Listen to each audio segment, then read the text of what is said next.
Seguimos avanzando con el estudio de los movimientos dependientes de partículas, en este caso el ejercicio 208 del capítulo 12 del Hibbeler 14ª edición, nos dice que un motor enrolla el cable en C con una velocidad constante de 4 metros por segundo.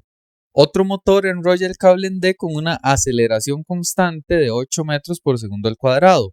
Si la velocidad de D era 0 cuando el tiempo era 0, determina el tiempo necesario para que el bloque A se eleve 3 metros y B, la velocidad relativa del bloque A con respecto al bloque B cuando esto sucede. ¿Okay? Entonces, en el ítem A vamos a enfocarnos en el motor que está a la izquierda. Vean que ese motor ofrece un movimiento acelerado. Entonces, una partícula que se ubique en ese cable que conecta al motor con esta polea va a experimentar un movimiento rectilíneo uniformemente acelerado. ¿Ok? Entonces, si de partida el motor nos da una aceleración, entonces es de esperar que esta polea de la cual depende el movimiento del bloque A también esté en un movimiento acelerado. Entonces vamos a decir que ese cuerpo es probable que esté en MRUA. Ahora, vean que si necesitamos el tiempo necesario para que A se eleve 3 metros, vamos a tener que estudiar cómo están distribuidas las longitudes de las cuerdas. Entonces necesitaremos sacar un sistema de referencia que sea absoluto para determinar las diferentes longitudes. Entonces vean, esta polea a la izquierda es una polea que está estática porque está acá unida a ese eslabón. Entonces esa polea no baja ni sube. Entonces es una perfecta candidata para ahí establecer el sistema de referencia. Recordemos que el sistema de referencia tiene que ser un punto fijo en el espacio, no móvil. Entonces, para esa primera parte voy a fijar la referencia ahí en esa polea. ¿Ok? A partir de esa polea voy a medir la posición de la partícula D, que es una posición del cable.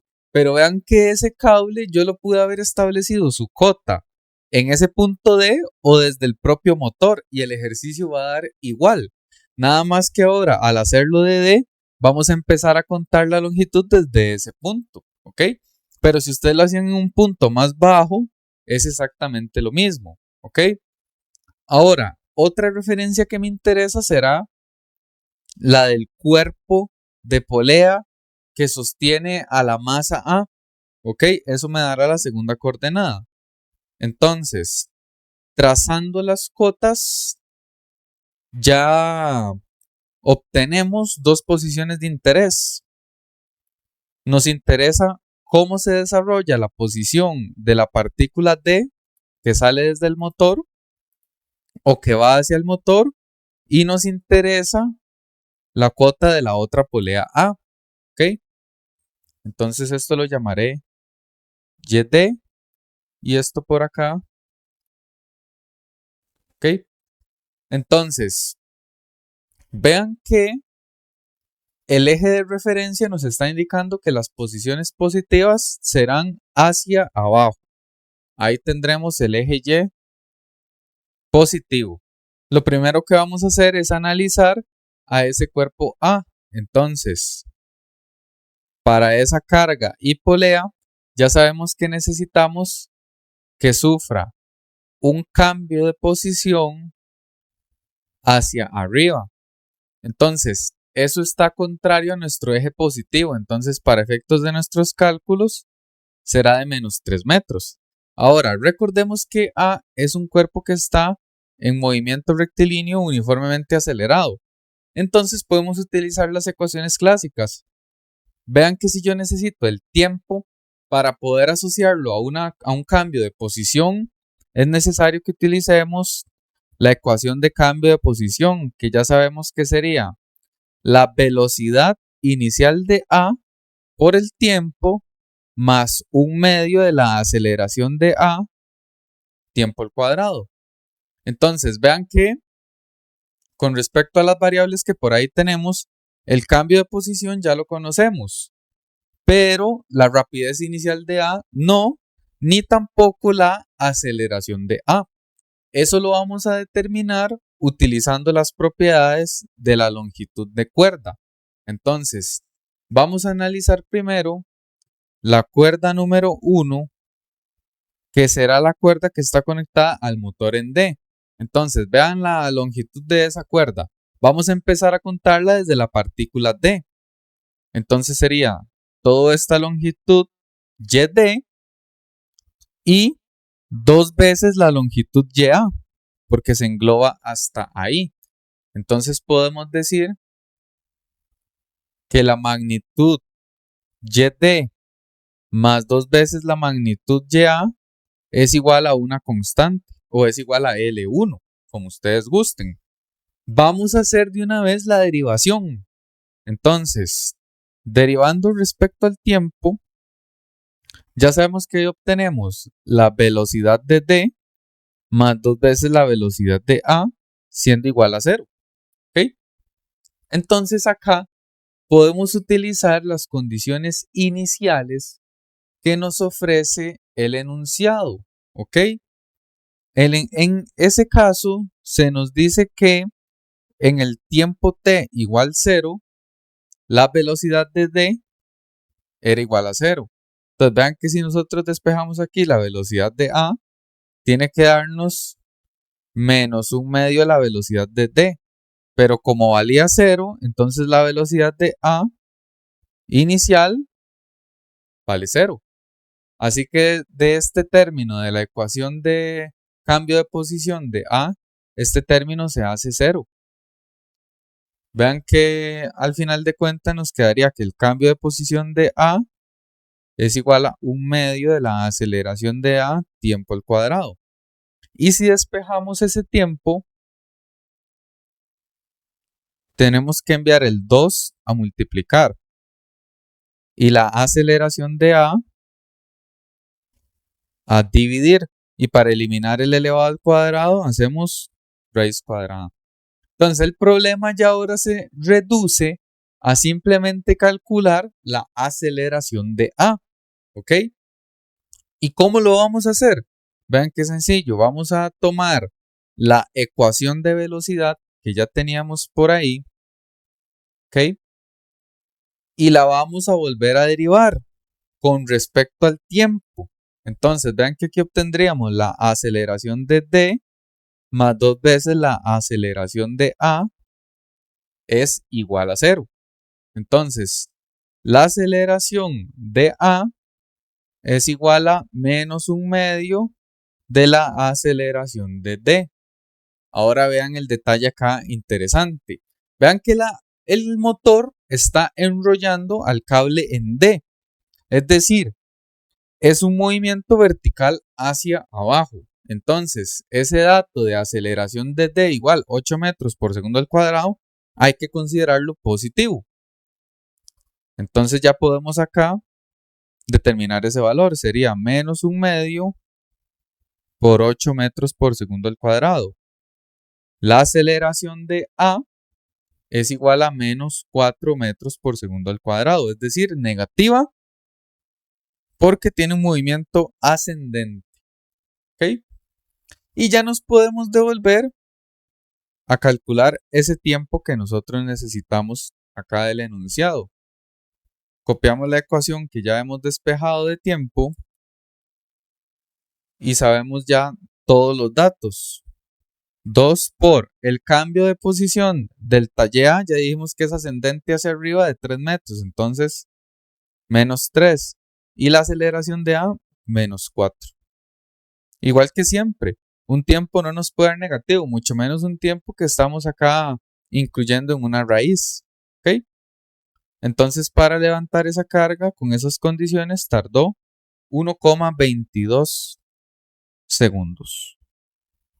¿Ok? Ahora, para el enunciado B, ya tenemos que utilizar lo que sería la referencia del motor que está a la derecha.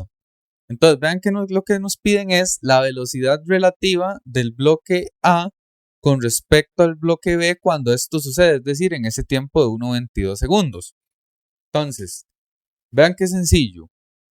La velocidad de A con respecto a la velocidad de B no es ni más ni menos que hacer la velocidad de A menos la velocidad de B. ¿Ok?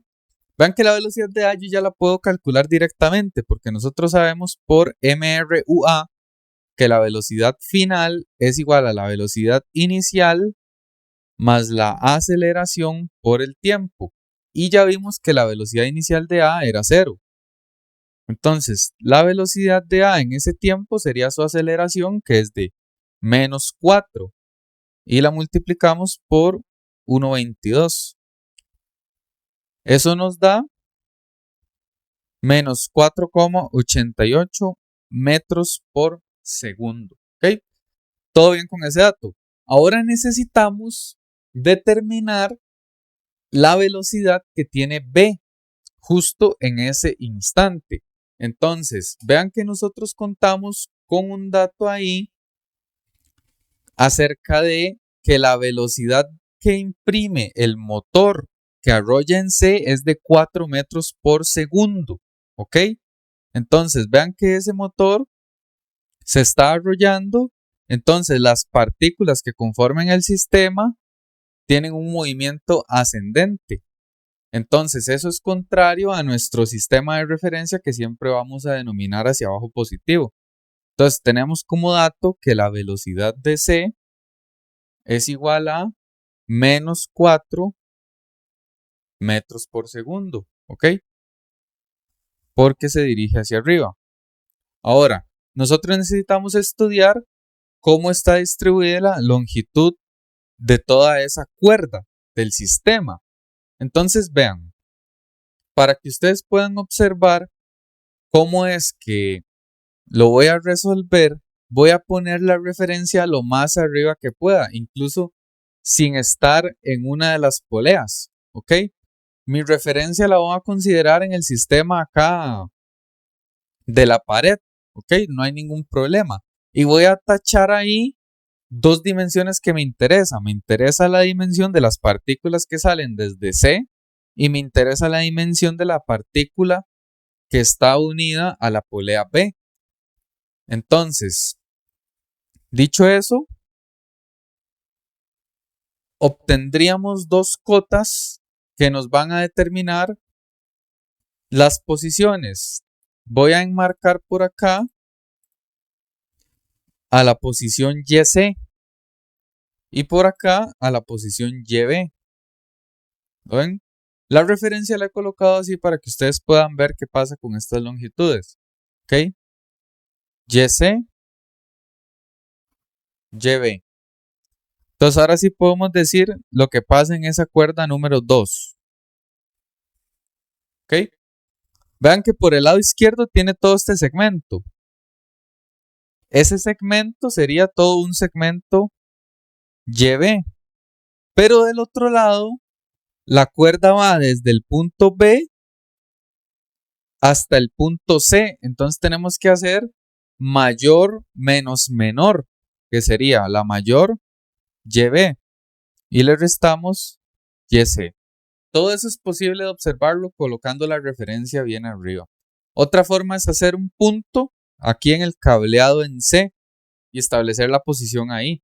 Y va a dar exactamente igual. ¿Ok? Esa medida de la cuerda 2 es una constante. ¿Ok? Ya podemos hacer acá una simplificación. 2 veces la posición de B menos la posición de C es una constante. Podemos derivar esa expresión de una vez. 2 veces la velocidad de B menos la velocidad de C es igual a 0. Ya podemos despejar la velocidad de B, porque la velocidad de C es conocida, sería la velocidad de C dividido entre 2. Ya dijimos que la velocidad de C era de menos 4 metros por segundo y eso dividido entre 2 nos da menos 2 metros por segundo. Entonces ya podemos regresar a la ecuación que necesitamos para este ítem. La velocidad de A con respecto a B es la velocidad de A menos la velocidad de B, lo que sería equivalente a menos 4,88 metros por segundo, menos de fórmula, menos 2. Finalmente, la velocidad de A con respecto a B es de menos 2,88 metros por segundo. Y si utilizamos la nomenclatura de flechas, como está negativa, significa que esa velocidad relativa es hacia arriba. Y de esta manera está finalizado el ejercicio. Recuerden que con su suscripción ayudan mucho a este proyecto del aprendizaje independiente de la física. Muchas gracias.